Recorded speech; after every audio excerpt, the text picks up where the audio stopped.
میں اور میرا بھائی ندیم ایک ساتھ پشاور یونیورسٹی میں پڑھتے تھے اور اپنی خالہ کے گھر پشاور ہی میں قیام پذیر تھے۔ انہیں دنوں جب موسم سرما کی چھٹیاں قریب تھیں، ندیم کے ایک دوست فخر کی شادی کا دعوت نامہ ملا۔ ان دنوں ہم ایسے دعوت ناموں کے منتظر رہا کرتے تھے کہ گھر سے دور رہنے کے باعث طبیعت اس قسم کی رونقوں کو ترستی تھی۔ فخر ندیم بھائی کا بچپن کا دوست تھا، لہٰذا بھائی نے کہا کہ تم بھی میرے ساتھ چلنا چاہو تو اس شادی میں چلو، تم یہاں اکیلی بور ہو جاؤ گی۔ خوشی خوشی ہم نے تیاری باندھ دی اور روانہ ہو گئے۔ بس اسٹینڈ پر خالو ہم کو چھوڑنے آئے۔ ابھی ہم بس میں بیٹھے ہی تھے کہ خالو کا فون آ گیا۔ وہ غسل خانے میں گر گئی ہیں اور کولے کی ہڈی پر سخت چوٹ آئی تھی۔ انہوں نے کہا کہ اگر بس روانہ نہیں ہوئی تو انم کو واپس لے آؤ، مجھے اس کی سخت ضرورت ہے۔ خالہ اکیلی تھی۔ خالو نے جب مجھے اور ندیم کو اس معاملے سے آگاہ کیا تو میں نے مناسب یہی جانا کہ ندیم بھائی کے ساتھ شادی میں جانے کے بجائے خالو کے ساتھ واپس گھر چلی جاؤں۔ شادی میں جانے سے زیادہ خالہ کی دیکھ بھال کرنا ضروری تھی، سو میں بس سے اتری اور ندیم اکیلے ہی چلے گئے۔ اس دن تھوڑی دیر کے لیے میں بس میں بیٹھی تو میں نے دیکھا کہ میرے برابر والی سیٹ پر ایک شادی شدہ جوڑے کے ساتھ ایک نوجوان لڑکی بھی بیٹھی ہوئی ہے جو کچھ افسردہ سی لگتی ہے۔ تب میں نے بھائی سے کہا مجھے لگتا ہے یہ لڑکی کسی مصیبت میں ہے اور ان میاں بیوی کے ساتھ نہیں ہے، کیونکہ وہ ادھر ادھر گھبرائی ہوئی نظروں سے دیکھ رہی تھی۔ تبھی ندیم نے کہا تم اس کی طرف مت دیکھو اور اپنے کام سے کام رکھو، اس کے بارے میں سوچنے کی ہم کو کوئی ضرورت نہیں۔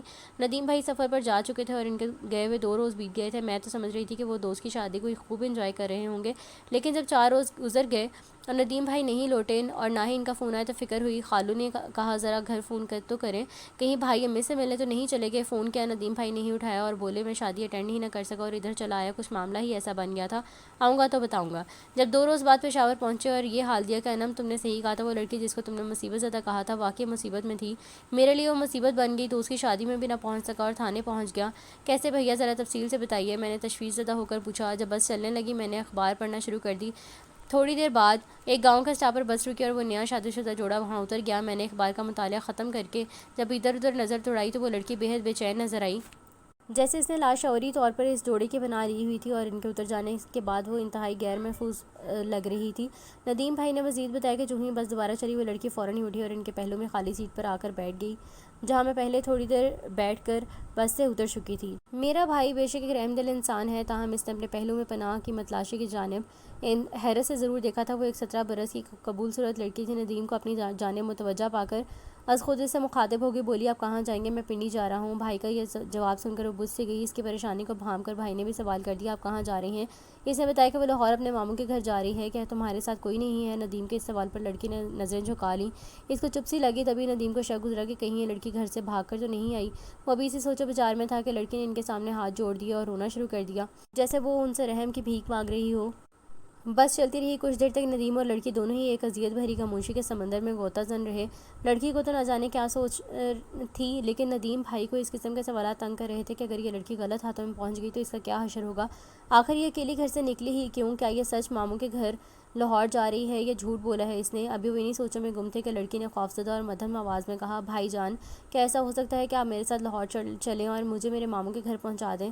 مجھ کو اکیلے جانے سے ڈر لگتا ہے، اگر آپ پنڈی میں اتر گئے تو میں اکیلی رہ جاؤں گی۔ اسی کی التجا میں کچھ ایسی تاثیر تھی کہ ندیم نے فیصلہ کر لیا کہ وہ دوست کی شادی میں جانے کے بجائے اس لڑکی کو لاہور اس کے ماموں کے گھر پہنچا دیں گے، جس نے اسے بھائی جان کہہ کر ان کو بڑی اپنائیت سے بلایا تھا۔ ہاں میں چلوں گا تمہارے ساتھ اور تم کو بحفاظت تمہارے ماموں کے گھر پہنچا دوں گا، ڈرو نہیں، مطمئن اور پرسکون ہو جاؤ۔ بھائی نے پنڈی تک کا ٹکٹ لیا تھا اور جب بس پنڈی اسٹاپ پر رکی تو بھائی نے اتر کر پنڈی سے آگے لاہور تک کا ٹکٹ لے لیا اور کچھ کھانے پینے کی چیزیں لا کر بھی اس لڑکی کے گود میں رکھ دی۔ یہاں بس کے ڈرائیور اور کنڈکٹر انہیں بہت تشویش زدہ نظروں سے گھور رہے تھے۔ میرے بھائی کا دل مطمئن اور ضمیر صاف تھا، ان سے کوئی خوف محسوس نہ ہوا، بلکہ ندیم نے اس کی جانب کوئی توجہ ہی نہ دی۔ وہ تو یہی سوچتا رہا کہ اچھا ہوا جو اس نے اس اکیلی لڑکی کا ساتھ دے دیا، ورنہ بس رات کو لاہور پہنچتی تو یہ کس قدر پریشان ہوتے، یہ کیسے ماموں کے گھر پہنچتی جو بس اڈے سے کافی دور تھا۔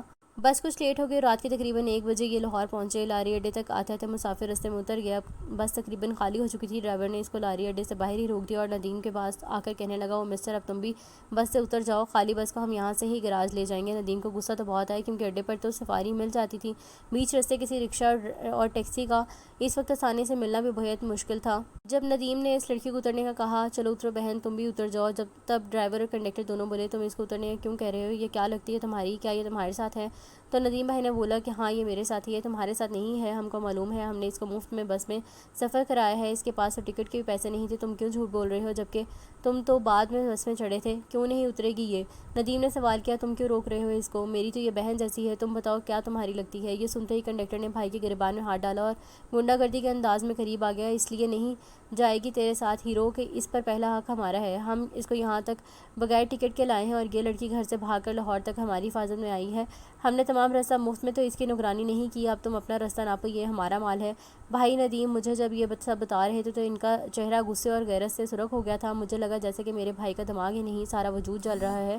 جو ہی ندیم اور کنڈکٹر کی ہاتھا پائی شروع ہو گئی، ڈرائیور بس سے نیچے اتر آیا کیونکہ ندیم ہٹا کٹا جبکہ کنڈکٹر دبلا پتلا اور کم طاقتور تھا۔ ڈرائیور نے لڑکی میں مداخلت کی، کہا کہ او لڑکے، اپنے آپے میں رہو، آخر تم لگتے کیا ہو اس لڑکی کے جو تم اس کی اتنی فکر پڑ گئی ہے۔ میں چلتا ہوں، تم اس لڑکی کو اکیلا پا کر اس کے لیے پنڈی سے لاہور تک آئے ہو، اب اپنی خیر چاہتے ہو تو خود اپنی راہ لو ورنہ بس چڑھا دوں گا تم پر اور صبح تمہاری لاش کچلی ہوئی ملے گی۔ ندیم نے ان کی دھمکیوں کی پرواہ نہ کی اور چیخ چیخ کر مدد کے لیے پکارنے لگا۔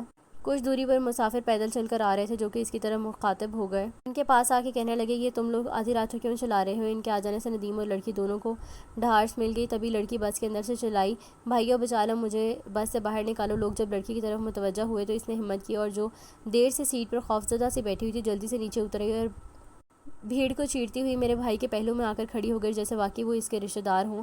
5-6 افراد کو مجمع پا کر ڈرائیور نے خود پینترا بدلی اور لوگوں کو بھائی ہی کے خلاف بھڑکانا شروع کر دیا کہ یہ لڑکا اس لڑکی کو بھگا کر لے جا رہا ہے، ہم نے اس کو شرم دلائی ہے تو ہم سے ہی الجھنے لگ گیا۔ پھر لڑکی نے کہا، بھائی یہ ڈرائیور اور کنڈکٹر مجھے بس میں سے اترنے نہ دے رہے تھے اور مجھے اغوا کرنا چاہتے تھے، اس لڑکے نے مجھے بچانا چاہا ہے تب یہ اس کو مارنے پر آ گئے ہیں، اگر آپ اس وقت نہ آتے تو نہ جانے کیا ہو جاتا۔ میرے بھائی کا بھی ضمیر صاف تھا، اس نے کہا کہ میں قسم کھاتا ہوں یہ لڑکی مجھ کو سگی بہنوں کی طرح ہے، بس لیٹ ہو جانے سے اکیلی گھر رہ جانے سے خوفزدہ تھی۔ مجھ سے کہا کہ آپ مجھ کو گھر تک پہنچا دو گے، سواری یہاں نہیں مل سکتی تھی لہٰذا میں نے حامی بھر لی، چاہیں تو آپ لوگ بھی ساتھ چلیں، ہم اس لڑکی کو جہاں یہ رہتی ہے ابھی وہاں پہنچا کر واپس آ جاتے ہیں۔ بھائی نے اپنا شناختی کارڈ ان کو دکھایا، وہ مطمئن ہو گئے۔ ندیم نے مزید کہا کہ میرے پاس کالج کا کارڈ بھی ہے، آپ رکھ لیں، میں ایک ذمہ دار گھرانے کا فرد ہوں، ایسی ویسی حرکت نہیں کر سکتا، ہمارا کام تو لوگوں کی مدد کرنا ہے اور جو کچھ کر رہا ہوں میں مسلمان ہونے کی حیثیت سے کر رہا ہوں۔ بھائی کے اتنا یقین دلانے کے باوجود بھی 1-2 لوگوں نے پھر بھی ان پر یقین نہ کیا اور ایک نے کہا کہ پولیس کے سپرد معاملہ کر دیں، وہ خود دیکھ لیں گے کہ جھوٹ کیا ہے اور سچ کیا ہے۔ ندیم بھائی سے اور کچھ نہ بن پڑا تو کہا کہ ہاں بے شک لے چاہیں مجھے اور اس لڑکی کو پولیس اسٹیشن، لیکن میں ہرگز اس کو ان گنڈوں کے حوالے نہیں کروں گا۔ مجمع میں سے ایک شخص آگے بڑھا، اس بزرگ نے کہا کہ بیٹے تمہارے لہجے سے ظاہر ہوتا ہے کہ تم نیک ارادے سے آئے ہو، لیکن لڑکی کو اس وقت پولیس تھانے لے جانا درست بات نہیں، بالآخر یہ کسی گھرانے کی عزت ہے۔ بھیا کب چاہتے تھے کہ لڑکی پولیس والوں کے ہاتھے چڑھے؟ کہا ٹھیک ہے تو پھر یہ بس ڈرائیور کنڈکٹر اور آپس میں سے یہ 1-2 ساتھ چلیے، ہم سب مل کر چلتے ہیں اور اس لڑکی کو اس کے ماموں کے گھر تک پہنچا دیتے ہیں جہاں کا یہ پتہ بتا رہی ہے۔ لوگوں نے کہا کہ تم کنڈکٹر کے ساتھ اس لڑکی کو چھوڑو اور ہم ڈرائیور کے ساتھ یہاں پر رکتے ہیں۔ انہی لوگوں نے ایک ٹیکسی پکڑی، مجھے، لڑکی اور کنڈکٹر کو اس میں سوار کر دیا اور ضمانت کے طور پر بس ڈرائیور کا شناختی کارڈ اپنے پاس رکھ لیا۔ ہم کو لڑکی کے بتائے ہوئے پتے پر روانہ کر دیا۔ غرض یہ کہ اس روز جبکہ آدھی رات گزر چکی تھی، ساری دنیا سو رہی تھی اور ندیم بھائی ایک نیکی کی خاطر زندگی داؤ پر لگا کر اس لڑکی کو بتائے پتے پر لے جا رہے تھے۔ جیسے ہی وہ اس پتے پر پہنچے لڑکی نے گھر پہچان لیا، جا کر ڈور بیل دی۔ کچھ دیر بعد ایک ادھیڑ عمر کا شخص نے دروازہ کھولا، اپنی بھانجی کو 2 اجنبی مردوں کے ساتھ آدھی رات کے وقت دیکھا تو اس کا پسینہ بہہ نکلا۔ لڑکی کو اپنے گھر کے اندر جلدی سے بلا لیا اور ماموں حقیقت حال جاننے کے لیے وہیں دروازے پر ٹھہر گئے۔ تبھی کنڈکٹر نے بہت غلط باتیں اس کے ماموں کو بتانا شروع کر دیں اور ماموں مصوبی بغیر ساری حقیقت جانے ندیم بھائی پر غرانے لگے۔ کہا کہ یہ شریف بس کنڈکٹر میری لڑکی کی مدد نہ کرتے تو تم نہ جانے اس کو یہاں لانے کے بجائے کہاں لے جاتے۔ میرے بھائی کا دل خون کے آنسو رونے لگ گیا، وہ سوچنے لگے کہ وہ نیکی کر کے پھنس گئے ہیں کیونکہ اس نے ڈرائیور اور کنڈکٹر کے دال گلنے نہ دی تھی۔ بہرحال اتنا تو ان کو معلوم ہو گیا کہ لڑکی ستیلی ماں کے سلوک سے دل برداشتہ ہو کر بھاگی تھی اور اس کے ماموں کو بھی اس بات کا علم نہ تھا۔ اس کی ماں سلوک بچی سے بہت برا تھا، وہ پہلے بھی ایک بار گھر چھوڑ کر پڑوس میں جا چھپی تھی اور ان لوگوں نے اطلاع فون پر اس کے ماموں کو دی تھی۔ جب اس افسردہ لڑکی کا قصہ ندیم بھائی نے مجھ کو سنایا تو میں بہت زیادہ دکھی ہوئی کہ والدین خاص طور پر ان بچوں کا خیال کیوں نہیں کرتے جن کی مائیں وفات پا چکی ہیں۔ تب ایک ستیلی ماں کے سخت سلوک سے دل برداشتہ لڑکی گھر چھوڑ دے اور لوگوں کو اس کے بد کردار یا گھر سے بھاگی ہوئی سمجھ لیں اور کوئی اس کی مدد کرے تو اس سفاک دنیا میں ایسی نادان کا کیا حشر ہوتا ہوگا۔ مزید کہانیوں کے لیے میرا چینل سبسکرائب کریں۔ جزاک اللہ۔